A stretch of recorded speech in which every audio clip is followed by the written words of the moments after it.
Meriah. Meriah. Punya potensi, tapi tergantung masing-masing orang. Ada orang yang memang bisa dia kelola stresnya dengan baik, mudah-mudahan itu akan terkontrol. Tapi ada juga orang-orang yang sulit untuk mengontrol emosi, mentalnya. Nah, itu bisa saja terjadi. Jadi kita semua beresiko. Kalau untuk penyuluhan memang 1-2 ada ibu-ibu yang merasa dirinya terganggu. Baik dia tidak bisa tidur dengan nyenyak, terus gampang emosi, sering terpancing sama omongan bisikan-bisikan. Ada yang jujur mengatakan itu. Tapi kalau mereka tidak ngomong dengan ke kitanya, kita nggak tahu. Nah, tapi dengan adanya penyuluhan ini, kita tahu ada beberapa warga yang memang sudah menjurus ke situ. Yang berhubungan dengan masalah-masalah sosial atau kejiwaan.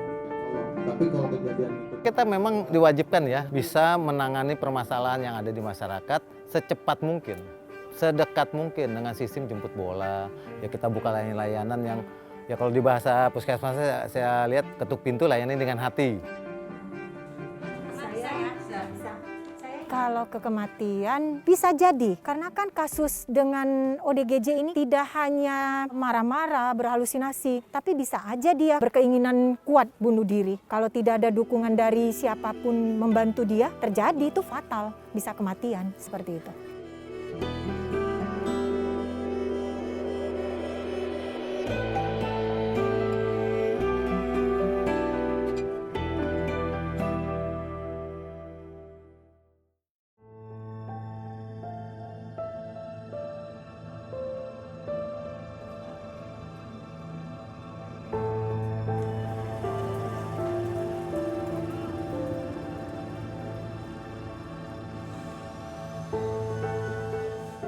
Gangguan jiwa di Kelurahan Kramat Jati ini, banyaknya pasien ODGJ itu tidak terlaporkan. Kenapa saya angkat menjadi isu seperti itu? Karena di pihak keluarga selalu menyembunyikan atau merasa malu untuk memberitahukan bahwasannya penyakit ODGJ itu adalah aib. Jadi itu jadi sasaran utama buat kita untuk mengkoreksi atau pemantauan atau juga bisa pengobatan bagi yang sudah terdampak kena gangguan jiwa. Itu isu yang paling saya rasa tren banget ya di kelurahan atau di Kecamatan Kramat Jati.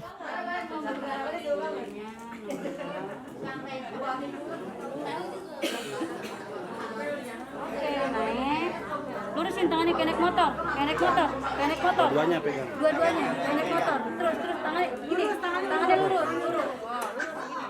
Kalau selama saya telusuri, kebanyakan memang sih faktor ekonomi ya. Terus ada juga sebagian tidak mempunyai pekerjaan. Jadi ada juga sebagian yang ya keluarganya ya itu tadi salah satunya tidak mempunyai biaya untuk anaknya sekolah seperti itu. Jadi jatuhnya ekonomi lagi ya. Saya surveinya itu sih yang saya banyak ketemunya seperti itu. Teman atau adiknya naik lagi. Karena kita memang perlu nih jaga jarak.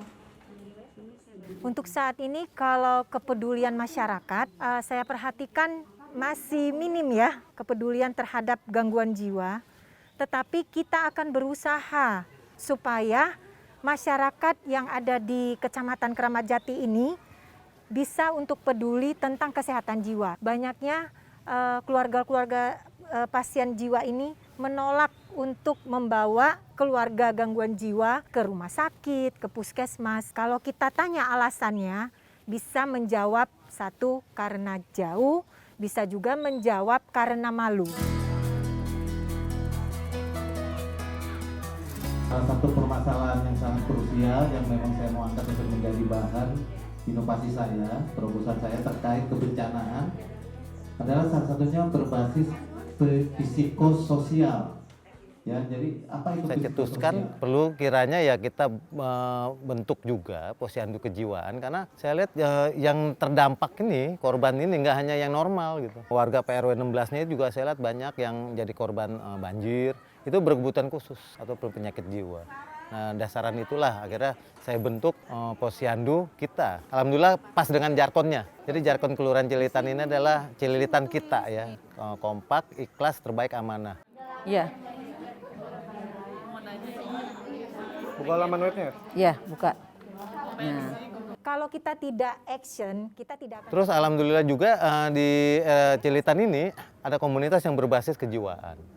Dan saya juga biasanya PSN yang koordinator dari puskesmas biasanya kan kesehatan lingkungan dari umum gitu. Alhamdulillah dipartnerkan dengan yang Keswa ya. Terus saya lihat juga dari pengampuh atau dari pihak yang berwenang, BPBD dan misalnya Sudin Sosial itu, ini juga sudah mulai merambah nih, ngelihat ke psikososialnya gitu. Jadi gayung bersambut sebenarnya.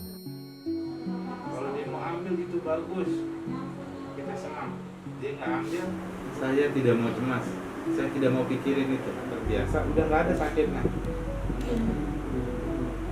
Keluhan-keluhan sakitnya nih yang menjadi keterkaitan ibu. Baru aja dibuka aja sudah ada ya yang kita jumpai, ada yang anxiety lah saya bilang, cemas, tegang, khawatir. Apalagi kalau sudah dilaunchingkan posyandu kita atau posyandu jiwa ini, mungkin akan lebih bisa naik lagi yang kasus-kasus depresi atau kasus-kasus anxiety. Ibu emang mau sakit?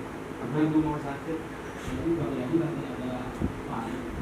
Saya di rumah sakit udah saya merasa sakit, tapi pas di foto puskesmas nggak ada sakit. Kalau tidak dibuat seperti itu, tidak akan dapat temuan. Jadi kita perlu juga melakukan screening. Salah satunya screening di posyandu. Bisa dikatakan untuk penanganan pertama, buat kita hasil screening, nanti kita pisahkan yang mana yang tidak mengalami gangguan jiwa, yang mana mengalami gangguan jiwa, itu nanti akan dirujuk. Kalau yang mengalami gangguan jiwa, namanya rujuk internal saja.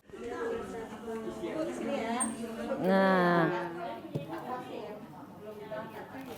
dengan adanya posyandu yang dekat dengan masyarakat, yang punya paradigma seperti itu, yang masih malu segala macam, makanya saya berharap nih, masyarakat hilangin deh stigma malu. Kalau kita malu mengungkapkan sesuatu, pasti kita akan repot deh, akan tersesat kemana-mana. Makanya kita harus berani bertanya, ya berani juga keluar dari masalah yang ada, ya kita berpikiran positif aja, bahwa ODGJ itu penyakit biasa sebenarnya, bukan aib. Karena di Indonesia itu banyak yang dihubungkan mistis, aib itu yang harus kita hilangkan. Jadi dihilangkan paradigma atau stigma seperti itu. Insya Allah nanti warganya sehat, nggak ada masalah, negara kita bisa maju.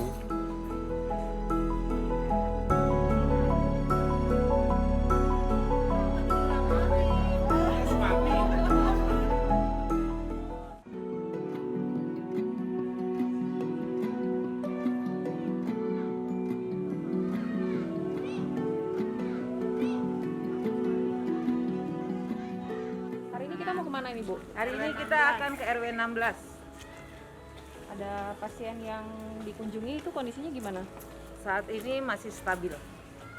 Jadi penemuan itu lebih banyak dibanding dinas kesehatannya. Termasuk jadi kadar itu ikut berperan serta untuk membantu supaya orang kesehatan ini lebih mudah gitu loh. Bu, nih di RW saya khususnya ada 4 orang. Cepat, kalau tanpa kita laporan ke puskesmas, orang-orang kesehatan mungkin tidak akan tahu kalau di wilayah kita ada pasien ODGJ.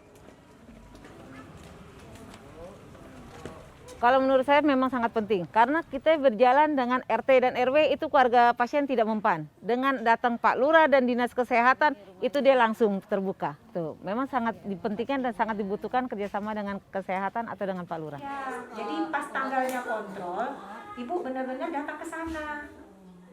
Jangan Ibu, besok banyak alasan, nggak ada yang nemenin gitu loh Bu. Nah, harus bawa ke sana tuh kontrol rutin. Ya. Pertama yang saya tanyakan kabar si pasien. Udah awalnya gimana, udah ada perubahannya belum gitu. Nah, kalau keluarganya bilang udah ada perubahan, kita bisa nggak diajak bicara si pasiennya gitu. Kalau memang pasiennya bisa diajak bicara, kita bicara. Kalau pasiennya tidak bisa diajak bicara, kita tidak bicara gitu.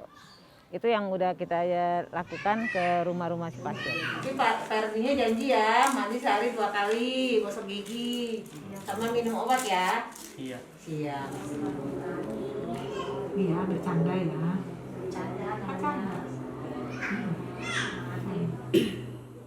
Sakit panas waktu masih kecil, jadi kayak begini gitu maksudnya. Kalau ditanya kadang-kadang nyambung, kadang-kadang enggak gitu.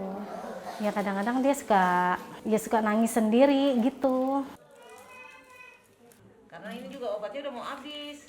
Kata dokter jiwa harus banyak-banyak diajak ngomong gitu. Saat ini dia minum obat, cuman kalau udah lama nggak minum obat, ya kadang udah lamanya nih, kadang mesti ngomong sendiri gitu.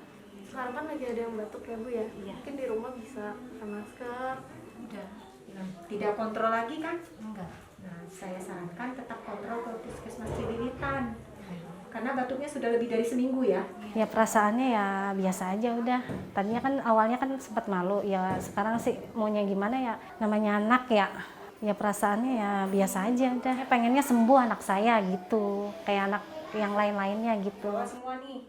Sama obat-obatnya. Cuman kalau buat berobatnya diajak apa? Ya, diajak. Kalau berobatnya harus bawa pasiennya. Iya, dibawa pasiennya karena kan harus dilihat, Bu. Insya Allah akan membantu karena kan sebagian warga masih ada yang malu untuk mengungkapkan kalau dia ada keluarganya salah satu ODGJ. Mungkin dengan adanya di sini dia bisa sharing ke keluarganya yang ODGJ dan bisa terbuka hatinya untuk membawa putra atau putrinya ke puskesmas. Ibu bekerja? Oh, ibu rumah tangga ya? Berarti nanti diluangkanlah waktunya buat dia ya? Jadi seperti itu. Ya saya banyak-banyak terima kasih kepada semuanya yang udah kunjungi si Ferdi. Semoga Ferdi kedepannya cepat sembuh gitu aja kayak anak-anak yang lainnya.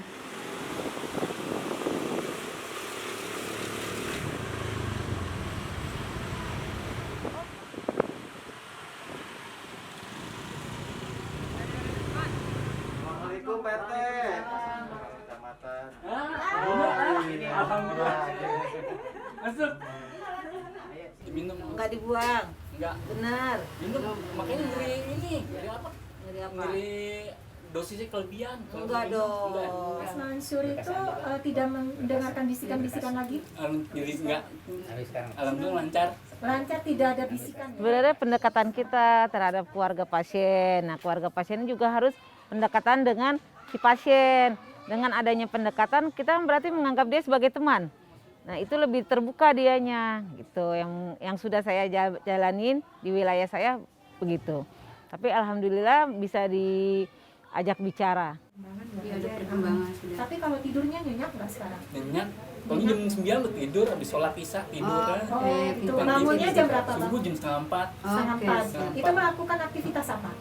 Sholat. Terus? Wiritanya ya, kalau sambil nonton TV wiritanya wirit subhanallah. Berarti intinya hari ini sampai hari ini Mansur merasa aman dengan adanya Mansur rajin minum obat. Kalau saya kunjungan rumah, saya pasti yang saya tanya dulu adalah apakah rutin minum obat. Kalau dia informasinya rutin minum obat, paling saya hanya mengedukasikan ibu anaknya perlu nih diajak, contoh arahkan ke KPSI atau ke UILS. Karena perlu untuk diberi keterampilan. Karena kalau orang ODGJ gangguan jiwa ini biasanya kalau sudah makan obat taunya merokok, minum kopi. Jadi supaya dia tidak vakum hanya ada tidur, terus hanya merokok, minum kopi saja. Kebetulan kita sudah punya KPSI sama UILS, saya arahnya ke situ tuh. Supaya mereka dapat pengetahuan, dapat keterampilan, seperti itu.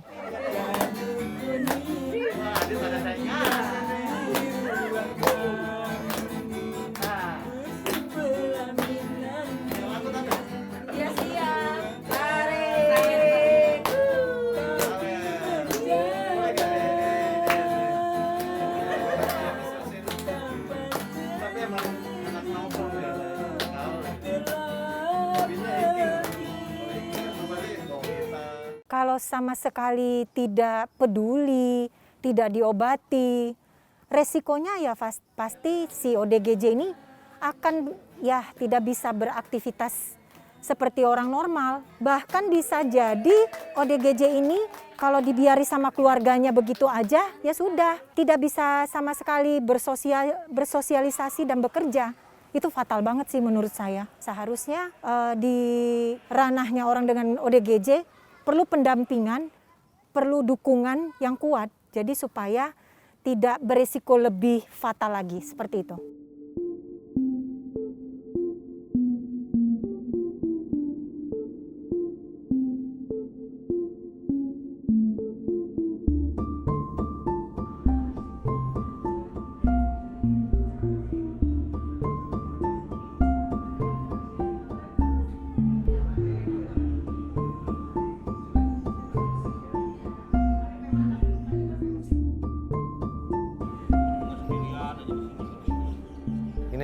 saya jadikan cikal bakal. Karena baru di RW 16 ini saya bentuk dalam perjalanannya, sudah kita sosialisasikan ke beberapa RW, ke semua RW lah. Dan berharap warga yang memang punya ODGJ gitu ya, keluarganya atau anaknya atau saudaranya atau tetangganya, jangan malu. Wah, punya anak ini ODGJ malu lah, biayanya mahal lah. Terusnya kita harus naik kendaraan lah yang pakai biaya segala macam. Terusnya harus berhadapan dengan birokrasi, rumah sakit besar. Orang kan kalau yang biasa minder. Nah itu yang kita hilangkan. Bahwa sebenarnya sih berobat mana aja sih bisa gitu. Cuman kalau memang terkendala dengan yang tadi disebutkan, kita siapkan. Mantap. Kasihku apa yang kau inginkan.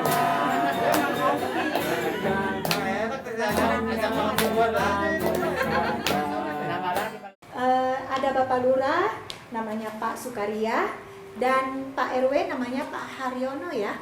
Ya. Yang selama ini kalau terjadinya banjir itu orang atau warga yang sudah ada misalkan kayak untuk ODGJ itu selama ini agak keterlantarkan lah, karena dianggap warga itu melihat warga yang terkena ada penyakit itunya itu dianggapnya itu sebagai aib atau sebagai apa. Makanya kita itu mengharapkan dengan adanya kader jiwa ini, si kader tersebut itu bisa mengedukasi keluarganya dulu lah, untuk tidak merasa bahwa dia itu sebagai aib atau sebagai apa istilahnya kalau di daerah itu namanya kutukan atau gimana. Jadi biar dia itu bisa terbuka. Kader kita itu diharapkan untuk bisa mengedukasi keluarganya dulu supaya keluarga itu mengerti bahwa penyakit itu bukan sebagai aib lah. Iya.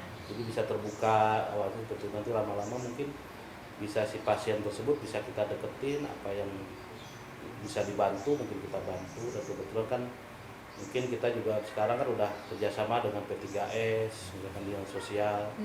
Kalau dengan adanya ODGJ yang agak agresif mungkin kita koordinasi dengan P3S. Tapi kalau yang ada juga sih emang di sini yang sudah yang punya penyakit itu tuh psikososial itu, jadi ada yang sudah bisa mengambil obat sendiri, jadi dia bisa udah mengendalikan diri sendiri, sudah ada. Ada yang sama sekali belum, ada bahkan setelah kader atau kita datengin itu ada yang sampai keluarganya itu nggak boleh sembuh, ada yang seperti itu karena selama ini mungkin kurang tersentuh dengan Pak Lurah adanya keinginan untuk membentuk itu, makanya saya juga semangat juga untuk ikut jadi relawan lah istilahnya, karena sangat-sangat membantu banget gitu untuk warga yang di warga kami kebetulan RW 16 kalau nggak salah ada 5 atau 6. Penyuluhan itu sangat penting, edukasi juga sangat penting. Penyuluhan kan untuk memberikan pengetahuan terhadap yang seandainya masyarakat itu tidak mengerti tentang kesehatan jiwa, begitu ada penyuluhan untuk membuka pengetahuan bagi mereka. Nah, edukasi, kalau edukasi pada keluarga ini sangat penting banget. Kenapa?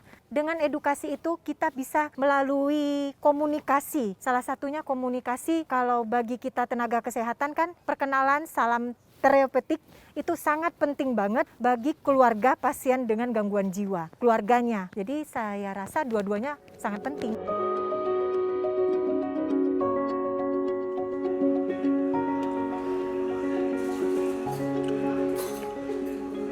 Jadi kalau untuk langkah-langkahnya bagi yang sudah merasa gejala, saran saya itu memang harus cepat-cepat ke puskesmas ya. Selagi kita sudah ada punya psikolog. Nah, bagaimana nih langkah-langkahnya supaya kita untuk kelola stresnya? Bahagia itu tidak sulit ya sebenarnya. Kita bersosialisasi aja kepada teman, kepada keluarga, kepada orang yang terdekat yang kita kasihi. Itu sudah membuat kita bahagia, itu udah kelola stres loh. Tapi jangan lupa juga makan yang bergizi, serta cukup tidur, dan jangan lupa berolahraga. Itu saran dari saya loh. Seperti itu, Mbak.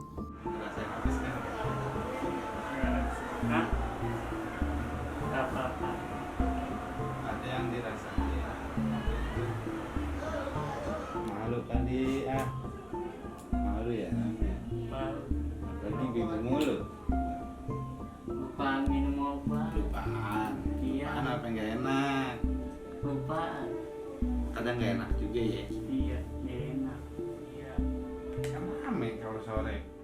Saya tidak putus-putus bilangkan screening karena screening ini deteksi dini perlu banget buat kita semua, baik bagi remaja, bagi orang dewasa, bagi lansia, itu perlu banget untuk melakukan screening sejak dini. Bagi yang sudah terkena dengan penyakit gangguan jiwa atau ODGJ, saya berharap banget keluarga tolong, ayo kita bantu, kita dukung untuk pengobatan gangguan jiwa.